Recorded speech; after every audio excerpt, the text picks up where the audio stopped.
لازمی طور پر اللہ تعالیٰ کی ذات ہی مراد لی اور ربی جو گھر کا مالک ہے وہ مراد نہیں لیا جا سکتا. لہذا دلائل دونوں ٹھیک ہیں، دونوں موقف ٹھیک ہو سکتے ہیں، لیکن بات یہ ہے کہ اگر اس سے مراد اللہ کی ذات ہی لی جائے اور کہ مالک کی کو مراد لیا جانا بعید از قیاس قرار دے دیا جائے کہ یوسف علیہ السلام نے یہ کہا ہی نہیں، تو اس میں کیا حرج ہے؟ اس میں کوئی حرج نہیں ہے کہ اگر یہ کہہ دیا جائے. کیوں؟ اس لیے کہ معاذ اللہ بھی تو انہوں نے کہا ہے نا. اللہ کی ذات تو اس میں خاص ہے، اللہ کا اس میں جلالت، معاذ اللہ انہو ربی احسن مثوایا.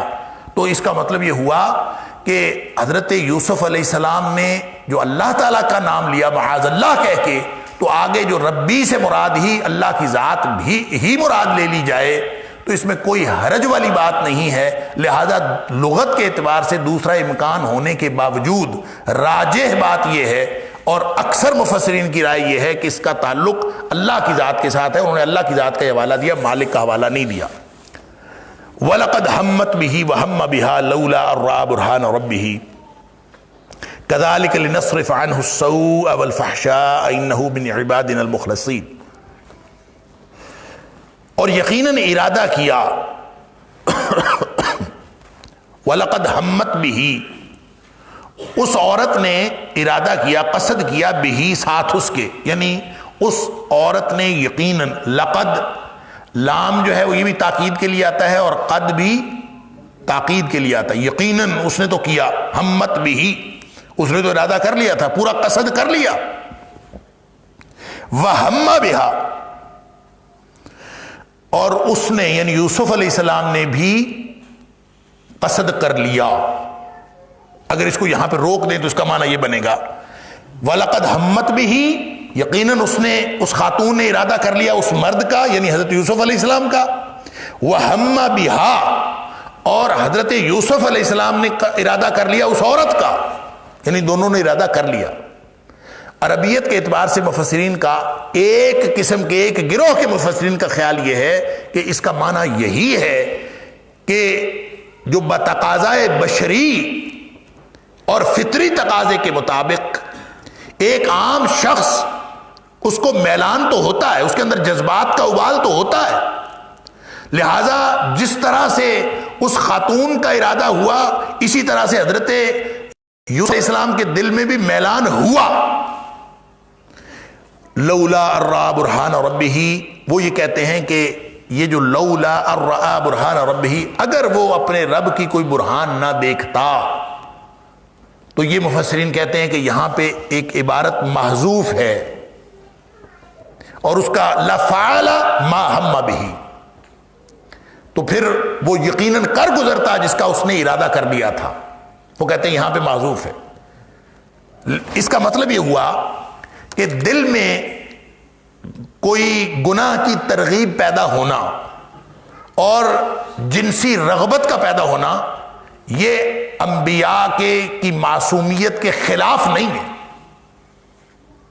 کیونکہ احتیاج تو ہے ہر ایک. لہذا خیال پیدا ہوا لیکن اس خیال پر عمل درآمد نہیں کیا کیونکہ اللہ کی برہان دیکھ لی تھی.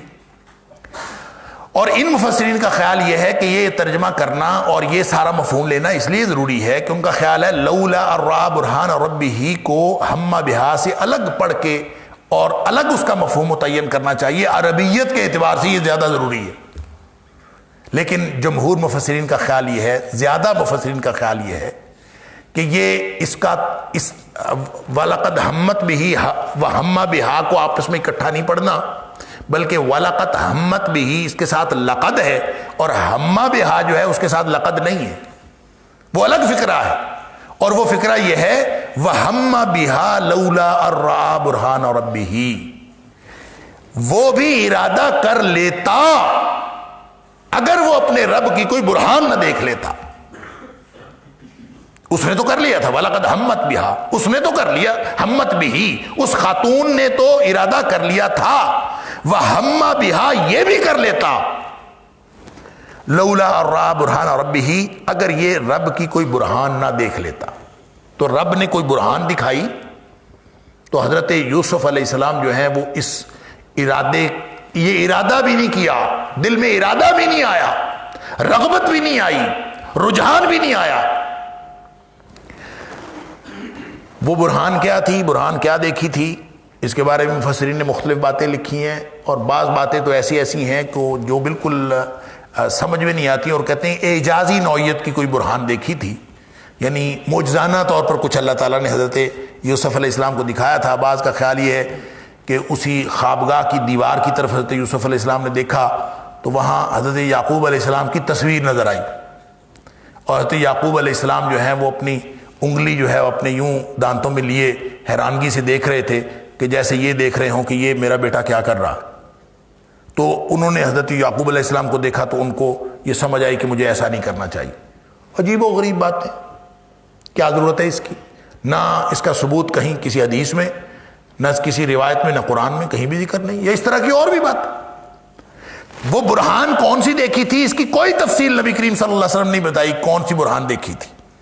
تو اس کا مطلب یہ ہے کہ اگر اس کی کوئی تفصیل ہوتی تو نبی کریم صلی اللہ علیہ وسلم بتا دیتے۔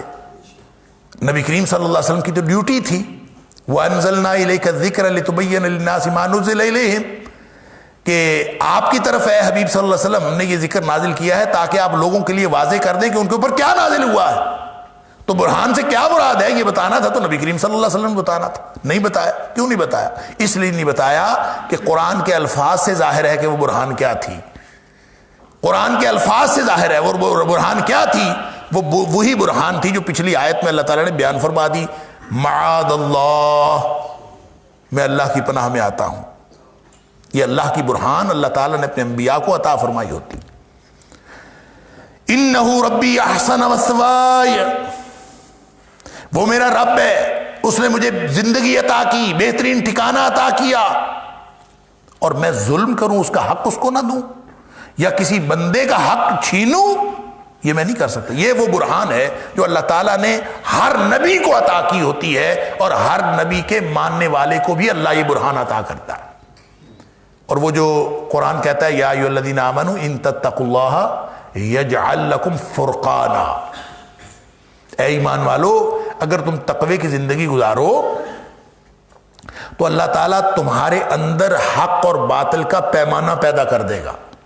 یجعل لکم فرقانا، تمہارے اندر اللہ ایک پیمانہ بنا دے گا، فرقان پیدا کر دے گا کہ آدمی کو پتہ چل جاتا ہے کیا حق ہے اور کیا باطل ہے۔ یہ تو ہر مومن کے لیے اللہ تعالیٰ نے، ہر مومن کے لیے اعلان ہے کہ جو بھی تقوی کی زندگی گزارے اللہ تعالیٰ اس کے اندر حق اور باطل کے میں فرق کرنے والا پیمانہ پیدا کر دے گا۔ تو کیا خیال ہے نبیوں کی زندگی کے بارے میں؟ نبیوں کو اللہ تعالیٰ وہ برہان عطا کر دے جو ہر مرحلے پہ ان کی رہنمائی کرے۔ لہٰذا معصومیت انبیاء یہ ہے کہ ان کی رہنمائی اللہ تعالیٰ ایک ایک لمحے اور ایک ایک مرحلے پر اللہ تعالیٰ ان کی رہنمائی کرتا ہے، اور وہ کس برہان سے کرتا ہے؟ وہ اس برہان سے کرتا ہے کہ وہ کسی وقت بھی ان کے آنکھوں سے، ان کے دماغ سے، ان کے ذہن سے یہ بات اوجھل نہیں ہوتی کہ وہ اپنے اللہ کے بندے ہیں اور اللہ ان کو ہر وقت دیکھ رہا ہے، لہٰذا وہ ہر وقت اپنے اللہ کی پناہ میں ہوتے ہیں۔ معاذ اللہ، اللہ کی پناہ میں، یہ ہے وہ برہان۔ لہٰذا کوئی ضرورت نہیں ہے اس طرح ادھر ادھر کی باتیں جو ہیں ان کو برہان کہنے کی۔ کون سی برہان دیکھی؟ اللہ کی طرف سے شعور عطا ہوا، اللہ کی طرف سے پناہ ملی، اور اللہ کی طرف سے یہ شعور عطا ہوا کہ میرا اللہ میرا رب ہے اور میں نے اس کی کبھی بھی نافرمانی نہیں کرنی۔ یہ برہان ہر مومن کو بھی مل سکتی ہے، لیکن نبیوں کو جو ملتی ہے وہ تو کامل ہوتی ہے۔ کذالک لنصرف عنہ السوء والفحشاء، سبحان اللہ۔ اب یہ اسی برہان کی وضاحت ہے۔ کذالک، یہ چونکہ برہان ہم عطا کرتے ہیں، اسی طرح لنصرف عنہ السوء والفحشاء، تاکہ ہم اس سے دور کریں ہر طرح کی برائی اور بے حیائی۔ اور برائیاں اور بے حیائیاں کیسے دور ہوتی ہیں؟ وہ اللہ کی پناہ میں آنے سے ہوتی ہیں، اپنے کرنے سے نہیں ہوتی۔ اللہ اکبر، لا تزکوا انفسکم واللہ یزکی من یشاء۔ اپنے آپ کو اپنی پاکی بیان نہ کیا کرو، میں پاک صاف، میں نے یہ کر دیا، اللہ جس کو چاہتا ہے پاک کرتا ہے، اور اللہ کی پناہ میں آنے سے یہ سب کچھ ملتا ہے۔ فرمایا اسی طرح ہم دور کرتے ہیں برائی اور بے حیائی۔ انہ من عبادنا المخلصین، اور پھر یوسف تو ہمارا بندہ ہی بڑا پیارا تھا، انہو من عبادنا، وہ ہمارے ایسے بندوں میں سے تھا، المخلصین، جنہوں نے اپنے آپ کو اللہ کے لیے خالص کر لیا تھا، مخلص کر لیا تھا۔ خالص یخلص پتہ کیا ہوتا ہے؟ خالص یخلص ہوتا ہے یہ جو باربیکیو بناتے ہیں نا، یا لوہے کو بھٹی کے اندر پکایا جائے کہ اس کا میل کچیل سارا ختم ہو جائے، اس کو کہتے ہیں تخلیص، خالص یخلص۔ اللہ اکبر، خالص کرنا۔ سونے کو تپایا جائے کہ اس کے اندر ہر قسم کے دیگر ذرات نکل جائیں، یہ خالص یخلص ہے۔ خالص سونا کیا ہوتا ہے؟ جس میں کوئی اور چیز نہ ہو۔ اور اسی طرح سے اگر گوشت کو پکایا جائے، تپایا جائے کہ اس میں سے سارے میل کچیل نکل جائیں، تو یہ خالص ہونا ہوتا ہے۔ انہو من عبادنا المخلصین، یہ ساری آلودگیاں نکل چکی، یہ بھٹیوں میں پک چکا اور یہ خالص بندہ ہے۔ اللہ اکبر، ہر مرحلے پر۔ اور یہ میں پہلے بھی کئی دفعہ عرض کر چکا ہوں، اللہ نے جو تقاضا کیا ہے وہ صاف کا نہیں کیا، خالص کا کیا ہے۔ فاعبد اللہ مخلصا لہ الدین، مخلصین لہ الدین، مخلص ہو کے اس کے دین پر عمل کرو اور اس کی عبادت کرو۔ اور فرق یہ ہے کہ کبھی کوئی زندگی میں ایسا مرحلہ نہیں آتا موت تک، یہ امتحان کی دنیا ہے، امتحان کی زندگی ہے، لہذا موت تک کوئی ایسا مرحلہ نہیں آتا کہ آدمی آلودگیوں کو دور کر کے بالکل پاک صاف ہو کے بیٹھ جائے، یہ کبھی موقع نہیں آتا، بلکہ ہر مرحلے پر آلودگیوں کا امکان موجود رہتا ہے، ہر مرحلے پر ان کو دور کرنا پڑتا ہے، ہر مرحلے پر محنت کرنی پڑتی ہے۔ اور یہ قیامت تک کے لیے، موت تک کے لیے انسان جب ہمیشہ ہمیشہ جتنی اس کی زندگی ہے، جب تک وہ ہر مرحلے پر ان آلودگیوں کو دور کرنے کی قد و کاوش اور تگ و دو نہ کرتا رہے، وہ اپنے آپ کو خالص نہیں کر سکتا۔ یہ ایک دن کا عمل نہیں ہے کہ اپنے آپ کو خالص کر لیا بس میں اب خالص ہو گیا، نہیں، ہر مرحلے پر اپنے آپ کو خالص کرنے کا عمل ہے۔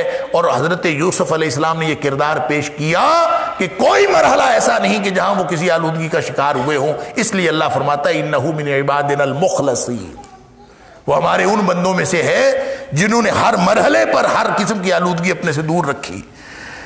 بہرحال جب اس نے اتھارٹیٹو پوزیشن میں خاتون نے کہا کہ اب تو یہ تمہیں کرنا پڑے گا، ادھر آؤ، حضرت یوسف علیہ السلام نے اس موقع پر بھی اس کو سمجھایا، نہیں سمجھی، اس کو بتایا کہ میں تو اللہ کی پناہ میں ہوں، میں یہ حرکت نہیں کر سکتا۔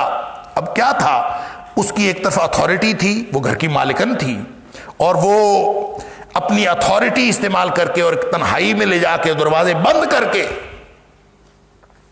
اب حضرت یوسف علیہ السلام کے پاس اور کوئی بات نہیں سوجھی سوائے اس کے کہ وہ دروازے کی طرف بھاگ کھڑے ہوئے۔ دروازے، حالانکہ دروازہ لاک کیا ہوا تھا، دروازہ بند تھا، تو وہ دروازے کی طرف بھاگ کھڑی، واستبق الباب، دروازے کی طرف دونوں ہی بھاگے، استبقا، ایک دوسرے سے سبقت لے جاتے ہوئے دونوں ہی دوڑے دروازے کی طرف۔ حضرت یوسف علیہ السلام تو اس لیے دوڑے کہ باہر کو چلے جائے، اور وہ اس لیے دوڑی کہ وہ حضرت یوسف علیہ السلام کو روکے، کیونکہ اس نے اب تو کوئی باہمی رضامندی سے تھوڑی بیٹھے تھے، اب کوئی وہ اس کے بہلاوے میں آ کے تھوڑی بیٹھے تھے، وہ تو اب اتھارٹی استعمال کر رہی تھی، لہذا حضرت یوسف علیہ السلام بھاگے کہ میں دروازے کی طرف جاؤں، اور وہ بھاگی تاکہ میں ان کو روکوں۔ تو اللہ تعالیٰ فرماتا ہے واستبق الباب، دونوں ہی دروازے کی طرف دوڑے، ایک دوسرے سے آگے بڑھتے ہوئے، میں پہلے پہنچ جاؤں، میں پہلے پہنچ جاؤں، کیونکہ یوسف علیہ السلام کی کوشش تھی کہ وہ اس کے چنگل سے نکل جائیں، اور اس کی کوشش تھی کہ وہ ان کو پکڑ لے۔ اس دوران اس نے حضرت یوسف علیہ السلام کو پیچھے سے پکڑنے کی کوشش بھی کی، پیچھے سے پکڑنے کی کوشش کی تو حضرت یوسف علیہ السلام کی قمیض کا دامن اس کے ہاتھ میں آ گیا، لیکن رکے تو نہیں حضرت یوسف علیہ السلام، بھاگتے رہے، تو وہ دامن ہاتھ میں آیا تو وہ قمیض پھٹ گئی۔ اللہ فرماتا ہے وَقَدَّتْ قَمِيصَهُ مِن دُبُرٍ، پیچھے سے قمیض بھی پھٹ گئی، کیونکہ دونوں بھاگ رہے تھے اور وہ روک رہی تھی، وہ بھاگ رہے تھے، تو قمیض پھٹ گئی۔ وَأَلْفَيَا سَيِّدَهَا لَدَى الْبَابِ، دروازہ اللہ کی مرضی سے، اللہ کے حکم سے معجزاتی طور پر کھل گیا۔ کہتے ہیں کہ اس نے تو تالا لگایا ہوا تھا، اور لیکن حضرت یوسف علیہ السلام دروازے کی طرف دوڑے، معلوم تھا کہ دروازہ بند ہے۔ اللہ اکبر، پھر بھی دوڑے۔ دروازہ بند ہے، آپ کو پتا ہو لاک لگا ہوا ہے، چابی کوئی نہیں ہے، تو بندہ تو بیٹھ رہتا. اس کو کہتے ہیں توکل، کہ اللہ پہ بھروسہ تھا کہ میں اپنی کوشش کروں میں یہاں سے نکلوں تو اللہ میرے لیے دروازہ کھول دے گا. باوجود اس بات کے کہ دروازہ بند تھا اس کی طرف بھاگے، اور پھر اللہ نے دروازہ کھول دیا. اور جو ہی دروازہ کھلا والفیا سیدہا، اس خاتون کا شوہر، ان دونوں نے پایا اس کو موجود پایا لد الباب، دروازے کے آگے وہ کھڑا تھا. اللہ اکبر. قالت ما جزاء من اراد باہلک سوءا، وہ کہنے لگی کہ کیا سزا ہے، کیا بدلہ ہے اس شخص کا جو تیرے اہل خانہ سے برائی کا ارادہ کرے. لگتا ہے کہ بہت ہی تیز خاتون تھی، یعنی لمحے میں ادھر اور لمحے میں ادھر، ساری پلاننگ اس کی، سالوں کی پلاننگ، اور پھر پوری سچویشن کریٹ کی، اور جب پکڑی گئی تو فوراً پینترا بدل لیا. اور پینترا بدل کے کہتی ہے، یعنی اس کے پوچھنے سے بھی پہلے، کسی کے بات کرنے سے بھی پہلے، اور کوئی سچویشن ایکسپوز ہونے سے بھی پہلے وہ خود بول پڑی. اس نے نہیں کچھ پوچھا کیا ہوا، دونوں نکلے ہیں تو فوراً بول پڑی کہ یہ جو ہے یہ شخص یہ میرے ساتھ برائی کا ارادہ رکھتا تھا، برائی کرنا چاہتا تھا. تو جو شخص تمہارے گھر کے معاملات میں برا ارادہ کرے اس کی پھر کیا سزا ہونی چاہیے. اللہ اکبر. یعنی اس کا مطلب ہے اس کا دماغ بھی بہت چلتا تھا، زبان بھی بہت چلتی تھی، اور قوت فیصلہ بھی بڑی تیز تھی، بہت ہی کوئی تیز ترار خاتون تھی. اللہ تعالیٰ معاف فرمائے. لہذا فوراً پہ، یعنی عام شخص ہو تو اس کو تو یہ سمجھ نہیں آتی کہ میں نے اب کیا کرنا ہے.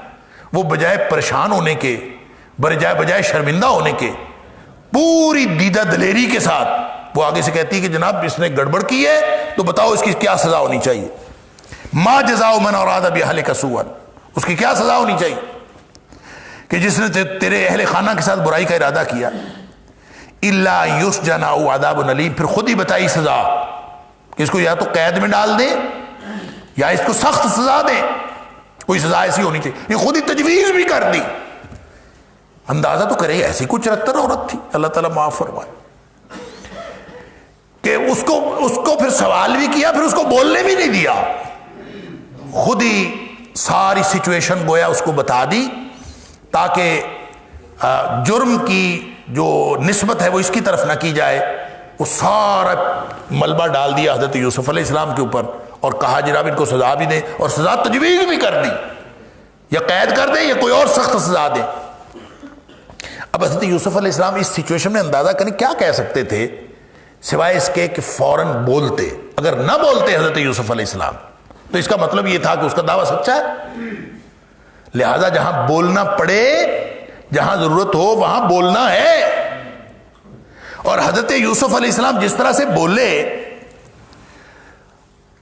یہ فقرہ آپ پڑھ لیجئے. اللہ تعالیٰ نے فرمایا کہ انہوں نے کہا کہ اس نے پھسلایا تھا مجھے. سبحان اللہ. قال ہی راودتنی عن نفسی، اس نے مجھے پھسلانے کی کوشش کی ہے، ساری کاروائی تو اس کی ہے. اب دعویٰ اس نے پہلے کر دیا. سچویشن سمجھیے، معاشرتی طور پر ہمیں بھی یہ سچویشن پیش آتی رہتی ہیں. دیہات میں لڑائیاں ہو جاتی ہیں نا، جو پہلے پولیس کے پاس پہنچ جاتا ہے اس کا دعویٰ سچا سمجھا جاتا ہے. دوسرا جا کے کہے کہ جی میرا کراس ورژن میرا بھی لکھیں، میرا بھی پرچہ کراس پرچہ کریں، ہم نہیں لڑے تھے، یہ لڑے تھے ہمارے ساتھ. تو پولیس کہتی ہے کہ نہیں، پہلے وہ آئے ہیں تو وہ پرچہ تو بعد والوں کا بھی درج ہو جاتا ہے، لیکن اعتبار پہلے والوں کا ہوتا ہے، بعد والے کا نہیں ہوتا. اب یہاں پہ بالکل چوروں کی طرح، جیسے چور پہلے جا کے پرچہ درج کرا دے اور ظالم جو ہے پہلے جا کے مظلوم کے اوپر پرچہ درج کرا دے، ساتھ لڑائی لڑتے ہیں، ان کی پٹائی کرتے ہیں، جا کے پرچہ بھی انہیں کے خلاف کرا دیتے. پھر بندہ کہتا رہے جا کے کہ میں سچا ہوں، کوئی مانتا ہی نہیں. بالکل وہی سچویشن ہے. اللہ اکبر. ایسی سچویشن میں آدمی بعض اوقات سوچ میں پڑ جاتا ہے کہ اب میرا کہنا نہ کہنا ایک برابر ہے، کوئی فائدہ نہیں. میں کہوں گا بھی تو میری بات کا کس نے یقین کرنا. لیکن حضرت یوسف علیہ السلام کا یہ فرمان یہ بتاتا ہے کہ اگر کوئی ایسی سچویشن آ رہی ہو، آپ کے دامن پر دھبا لگ رہا ہو، تو وہ دھبا دراصل حضرت یوسف علیہ السلام کے اکیلے دامن پر تھوڑی تھا، وہ تو ایک ہونے والے نبی کے دامن پر دھبا تھا، تہمت تھی، اگرچہ اس کے اندر صاف جھوٹ تھا، لیکن یہ بات ہی باقی رہتی، بعد ازاں کل کلاں کوئی حوالہ دیتا کہ جناب فلاں موقع پہ تو حضرت خاموش رہے تھے۔ اللہ اکبر۔ اس لیے نبی پاک صلی اللہ علیہ وسلم کا فرمان ہے اتقوا بمواضع التہم، تہمت کی باتوں سے بھی بچو، اس کے مقامات سے، کوئی جگہ ایسی ہو جہاں پہ تہمت لگنے کا امکان ہے وہاں پہ نہ جاؤ، اس لیے کہ شیطان باقی کہانی خود بنا لیتا ہے۔ ان الشیطان یجری من الانسان مجری الدم، یہ انسان کے اندر یوں گردش کرتا ہے جیسے خون گردش کرتا۔ یہ اس موقع پر نبی پاک صلی اللہ علیہ وسلم نے ارشاد فرمایا تھا، جب نبی پاک صلی اللہ علیہ وسلم کی زوجہ محترمہ اعتکاف میں آپ سے ملنے آئی تھی، اور نبی کریم صلی اللہ علیہ وسلم رات کو ان کو گھر چھوڑنے جا رہے تھے، تو راستے میں دو صحابہ نے دیکھا کہ نبی کریم صلی اللہ علیہ وسلم جا رہے ہیں اور اندھیرا ہے اور آپ کے ساتھ ایک خاتون ہے، تو نبی پاک صلی اللہ علیہ وسلم کو انہوں نے سلام کیا، گزر گئے، تو نبی کریم صلی اللہ علیہ وسلم کو روکا، رکو، وہ رک گئے، آپ نے تعارف کروایا یہ میرے ساتھ میری فلاں زوجہ ہے۔ حیران ہو گئے صحابہ، اللہ کے رسول صلی اللہ علیہ وسلم کیا ہم یہ سوچیں گے؟ اس موقع پر نبی کریم صلی اللہ علیہ وسلم نے فرمایا تھا کہ شیطان انسان کے اندر گردش کرتا ہے جیسے خون گردش کرتا ہے، اس لیے اس طرح کے مواقع سے بچنا چاہیے، کہیں کوئی تہمت نہ لگ جائے۔ اللہ اکبر۔ تو حضرت یوسف علیہ السلام اگر خاموش رہتے تو یہ بھی تہمت تھی کہ ایک بدمعاش عورت نے تہمت لگائی اور یہ آگے سے خاموش رہے، اور یہ کہانی بھی کبھی، یہ نسبت بھی کبھی اتر نہ سکتی ان کے دامن سے، اس لیے حضرت یوسف علیہ السلام بولے قال ہی راودتنی عن نفسی، اگرچہ بظاہر اس سچویشن میں بولنے کو کوئی فائدہ نہیں لگ رہا، لیکن وہ بول لے اس نے مجھے پھنسایا، اس نے مجھے پھسلانے کی کوشش کی، اللہ مجھے ورغلانے کی کوشش کر رہی تھی۔ وشاہد شاہد من اہلہا، پھر ایک گواہی دینے والے نے گواہی دی، من اہلہا، اس کے گھر میں سے، اس خاتون کے گھر والوں میں سے، ان کان قمیصہ، اگر اس کی قمیص قد من قبل، آگے سے پھٹی ہے، فصدقت، تو پھر وہ سچی ہے، وہو من الکاذبین، اور پھر یہ یوسف علیہ السلام جھوٹوں میں سے ہیں۔ وَإِن كَانَ قَمِيصُهُ قُدَّ مِن دُبُرٍ، اور اگر اس کی قمیص جو پھٹی ہے، کیونکہ قمیص تو پھٹی تھی سب نے دیکھ لی، اور اگر اس کی قمیص پھٹی ہے پیچھے سے، فَكَذَبَتْ، تو پھر یہ خاتون جھوٹی ہے، وَهُوَ مِنَ الصَّادِقِينَ، اور وہ یوسف علیہ السلام جو ہے وہ سچوں میں سے ہیں۔ اب یہ کس نے گواہی دی، کس نے یہ بتایا کہ جناب یہ کرنا ہے، اس کے بارے میں بھی اکثر مفسرین نے یہ لکھا ہے کہ کوئی اس کے گھر میں، اس کے خاندان میں کوئی بچہ تھا، اور اس بچے کو اللہ تعالیٰ نے زبان دے دی، اور اس نے کہا کہ یہ قرینہ دیکھ لیجیے۔ اب دیکھیں نا، ایک دعویٰ ہے اور ایک جواب دعویٰ ہے۔ دعویٰ کیا تھا کہ اس خاتون نے دیکھتے ہی، چھٹتے ہی یہ کہہ دیا کہ ساری کاروائی یوسف علیہ السلام کی، سارا ملبہ اس نے یوسف علیہ السلام پہ ڈال دیا، یہ دعویٰ ہے۔ اور اس دعوے کا جواب کیا ہے؟ قال ہی راودتنی عن نفسی، اس نے ساری حرکت کی ہے، اس نے مجھے ورغلانے کی کوشش کی ہے۔ اب یہ دعویٰ اور جواب دعویٰ، وہ کہہ رہی ہے کہ اس نے کیا ہے، اس کو کہہ رہے اس نے کیا، اب یہ کیسے ثابت ہو؟ گواہ کوئی نہیں، دونوں فریق ہیں اور دونوں ایک دوسرے کے اوپر الزام لگا رہے، بظاہر یہی ہے اور کچھ نہیں ہے۔ اب اس کا فیصلہ ہو نہیں سکتا تھا، تو ایک گواہی دینے والے نے گواہی دی، اس لیے اکثر مفسرین کہتے ہیں کہ چونکہ نبی کی عصمت کا معاملہ تھا، اس لیے اللہ تعالیٰ نے بچے کو زبان دی، کوئی بچہ بولا کہ بھائی قمیص دیکھ لو، اور اس سے ہی پتہ چل جائے گا، ایک معیار ہے، قرینہ اور کوئی نہیں تھا۔ جو کچھ ہوا وہ دروازے کے اندر ہوا تھا، بظاہر کوئی قرینہ نہیں تھا سوائے اس کے کہ دامن پھٹا ہوا تھا، تو اس نے کہا کہ یہ سرکمسٹانشل ایویڈنس لے لو، یہ جو قرینہ قطعیہ کی گواہی ہے یہ لے لو، اگر قرینے کی گواہی مل جائے تو چلیں اس سے فیصلہ کر لو۔ تو وہ کسی بچے کو زبان دے دی، ہو سکتا ہے اللہ تعالیٰ نے معجزانہ طور پر اپنے انبیاء کے عصمت کے تحفظ کے لیے ایسا کوئی انتظام کر دیا، یہ ہو سکتا ہے، لیکن یہ کسی صحیح حدیث سے ثابت نہیں ہے، اس لیے اس کو ماننے کی کوئی ضرورت نہیں۔ بلکہ نبی پاک صلی اللہ علیہ وسلم نے ان بچوں کی فہرست بھی ایک حدیث میں بتائی ہے کہ جن کو اللہ تعالیٰ نے بچپن میں گہوارے میں بولنے کی طاقت عطا فرمائی معجزانہ طور پر، تو اس میں بھی اس بچے کا ذکر نہیں ہے. لہذا ایک ایسی بے سند بات کو تسلیم کرنے کی کیا بات ہے؟ کوئی بھی گواہی دینے والا ہو سکتا ہے، کوئی بزرگ ہو، کوئی گھر کا فرد ہو، اس لیے کہ جب یہ شور مچا تو گھر کے دیگر افراد جو بھی وہاں رہتے تھے، حویلی کی جتنی آبادی تھی، وہ سارے لوگ اکٹھے ہو گئے ہوں گے. بلکہ بعض مفسرین کا خیال تو یہ ہے کہ یہ دو الگ الگ واقعات ہیں. وہاں پہ جو گھر کا مالک تھا نا، بڑا سیاںا تھا، اس نے وہیں پہ فیصلہ نہیں کروایا، اس نے وہیں پہ معاملہ رفع دفع کر دیا تاکہ یہ بات جو ہے ایک دفعہ یہاں سے یہ سچویشن ڈیفیوز ہو جائے. اس نے ایک دفعہ ڈیفیوز کر دی.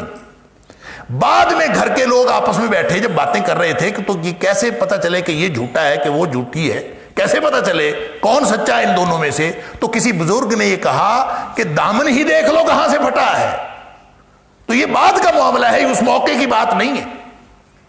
ہو سکتا ہے ایسے ہی ہو، لیکن ہمیں کوئی ضرورت نہیں ہے کہ یہ شاہد ان کی کوئی ایسی تعویل کرے کہ اس سے کیا مراد ہے. اس سے کوئی بھی بندہ ہو سکتا ہے، لیکن تعلق چاہے بچے نے کی چاہے بزرگ نے کی، تعلق اس کا اس حوالے اور اس قرینے کے ساتھ ہے کہ جو دامن پھٹا تو اس کو دیکھ لو. اس لیے کہ اگر وہ سامنے سے پھٹا ہے تو اس کا مطلب ہے اٹیمپٹ یوسف علیہ السلام نے کی ہے، اس نے مدافعت کی ہے، اور مدافعت میں دامن پھٹا ہے تو آگے سے دامن پھٹا ہوگا تو پھر اس کا مطلب ہوگا کہ یوسف علیہ السلام گناہگار ہے، وہ خاتون گناہگار نہیں. پھر اس کا دعویٰ سچا قرار پائے گا. اور اگر دامن پیچھے سے پھٹا ہے تو اس کا صاف مطلب ہے کہ یوسف علیہ السلام نے تو اس سے جان چھڑانے کی کوشش کی ہے اور اس نے پیچھے سے اس کو پکڑنے کی کوشش کی ہے اور اس لیے دامن پھٹا ہے. اس کا مطلب یہ ہوگا کہ یوسف علیہ السلام سچے ہیں. یہ اس کو کہتے ہیں قرینہ، اس کو کہتے ہیں سرکمسٹانشل، واقعاتی شہادت. اور تو کوئی شہادت تھی نہیں، لہذا انہوں نے کہا جی اس شہادت پہ فیصلہ کر لیتے ہیں. بس جب دیکھا فلما رأى قمیصہ قد من دبر، جب دیکھی قمیص تو وہ تو پیچھے سے پھٹی تھی. قال انہ من کیدکن ان کیدکن عظیم، اس نے کہا کہ یہ تو ساری فریب کاری تم عورتوں کی ہے. ان کیدکن عظیم، تم عورتوں کا فریب جو ہے بہت بڑا ہے. اللہ اکبر، بڑی فریبی ہوتی ہو تم عورتیں. اب یہاں پہ وقت ہو گیا، میں 2-3 باتیں عرض کر دوں. وہ تو اکیلی تھی خاتون، زلیخا تو اکیلی تھی نا، تو کہا جا رہا ہے کہ انہ من کیدکن، یہ تم سب کا مکر و فریب ہے. یعنی ایک کو سب بنا کے کہا جا رہا ہے. اور پھر ان کیدکن عظیم، تمہارا فریب تو ہوتا ہی بڑا ہے، تمہاری فریب کاری بہت بڑی ہے، تمہارا جال بہت برا ہے. اللہ اکبر. اس سے بعض لوگوں نے تو بڑے عجیب و غریب استدلالات کیے. وہ کہتے ہیں کہ عورتیں ہوتی ایسی ہیں، انا للہ و انا الیہ راجعون. اور بلکہ بعض علماء نے تو یہاں تک کہا ہے کہ اللہ تعالیٰ نے شیطان کے بارے میں کہا سورہ نساء میں کہ ان کید الشیطان کان ضعیفا، کہ جو شیطان کا فریب ہے نا وہ کمزور ہے. ان کید الشیطان کان ضعیفا، شیطان کا جو فریب ہے وہ کمزور ہے. عورتوں کو کہا ان کیدکن عظیم، تمہارا فریب بہت بڑا ہے. تو اس کا مطلب ہے شیطان کا فریب چھوٹا ہے، عورتوں کا فریب بڑا ہے. بندہ شیطان کے فریب سے بچ جاتا ہے، عورتوں کے فریب سے نہیں بچتا. انا للہ و انا الیہ راجعون. پھر وہ اس حدیث سے بھی استدلال کرتے ہیں کہ بخاری شریف کی حدیث ہے، نبی اکرم صلی اللہ علیہ وسلم نے فرمایا ما ترکت بعدی فتنۃ اضر علی الرجال من النساء، کہ میں جو جا رہا ہوں تو میرے بعد اس سے بڑا، اس سے زیادہ نقصان دہ فتنہ مردوں کے لیے اور کوئی نہیں ہے جتنا عورتیں ہیں. یعنی عورتوں کا فتنہ سب سے زیادہ نقصان دہ. اللہ اکبر. تو اس سے استدلال کر کے ان مفسرین کا خیال یہ ہے کہ ان کیدکن عظیم یہ ایک جنرل سٹیٹمنٹ ہے جو اللہ کریم نے دی ہے، یہ اللہ کا فرمان ہے، یہ قول اللہ کا ہے ان کیدکن عظیم، کہ عورتوں تمہارا فریب بہت بڑا ہے. لیکن یہ بات اس اسلوب میں، سیاق و سباق میں اور اس سیکوینس میں ٹھیک نہیں ہے، کیونکہ بات یہاں جو کر رہا ہے نا وہ گھر کا مالک کر رہا ہے. قال انہ من کیدکن، اس نے کہا جب قمیص دیکھی کہ وہ پیچھے سے پھٹی ہے تو اس نے کہا کہ یہ تو تمہارا فریب ہے. یعنی عورت کو کہا تو عورت کو جمع کیوں استعمال کیا؟ یعنی یہ بات تو اسی کی ہے، انہو من کیدکن ان کیدکن عظیم، کہ یہ تمہارا فریب ہے اور تم لوگوں کا فریب بہت بڑا ہے، اس سے بچنا بڑا مشکل کام ہے۔ تو یہ بات ایک سے ہو رہی تھی، اس نے سب عورتوں کو کیوں شامل کیا؟ اس کی وجہ ہو سکتی ہے ایک تو غصے کی وجہ سے اس نے یہ کیا کہ ان عورتوں کو شامل کر لیا، دوسری عورتوں کو بھی شامل کر لیا۔ دوسرا یہ ہے کہ ایک خاوند اپنی بیوی سے بات کر رہا ہے تو آدمی یہ کر ہی سکتا ہے کہ یہ تم لوگ ہوتی ہی ایسی ہو جیسا کہ عام طور پہ لوگ کرتے ہیں، لہٰذا نہ یہ اللہ کا فرمان ہے، کوئی ضرورت نہیں ہے اس کو اللہ کا فرمان سمجھنے کی، اور کوئی ضرورت نہیں ساری عورتوں پر اس کو استعمال کرنے کی اور اس کا اطلاق کرنے کی۔ یہ خاص بات ہے، خاص قسم کی عورتوں کے بارے میں ہے اور خاص سچویشن میں ہے، اور عزیز مصر نے کہا ہے اپنی بیوی زلیخا سے، لہٰذا یہ صرف بات کرنے کا ایک انداز ہے۔ ایسے خواہ مخواہ شیطان کے مکر و فریب سے عورت کے مکر و فریب کو کمپیریزن کرنا اور پھر یہ کہنا کہ شیطان کا فتنہ چھوٹا ہے اور عورتوں کا فتنہ بڑا ہے، یہ کوئی زیادہ درست بات محسوس نہیں ہوتی، اگرچہ نبی پاک صلی اللہ علیہ وسلم کا یہ فرمان کہ مردوں کے لیے بہت بڑا فتنہ ہے عورتیں، یہ الگ بات ہے، لیکن اس کا مطلب یہ نہیں ہے کہ ساری عورتیں فتنہ ہیں۔ جب آپ اِنَّ کَیْدَکُنَّ عَظِیم کو اگر ساری عورتوں پر محمول کریں گے تو پھر کوئی عورت باقی نہیں بچے گی، پھر تو یہ سویپنگ سٹیٹمنٹ ہوگی۔ تو جو فتنہ پرداز عورتیں ہوتی ہیں صرف انہی کے بارے میں ہے، یہ ہر عورت کے بارے میں نہیں ہے۔ اللہ تعالیٰ مجھے اور آپ کو قرآن سمجھنے اور عمل کرنے کی توفیق عطا فرمائے۔ وآخر دعوانا الحمدللہ رب العالمین۔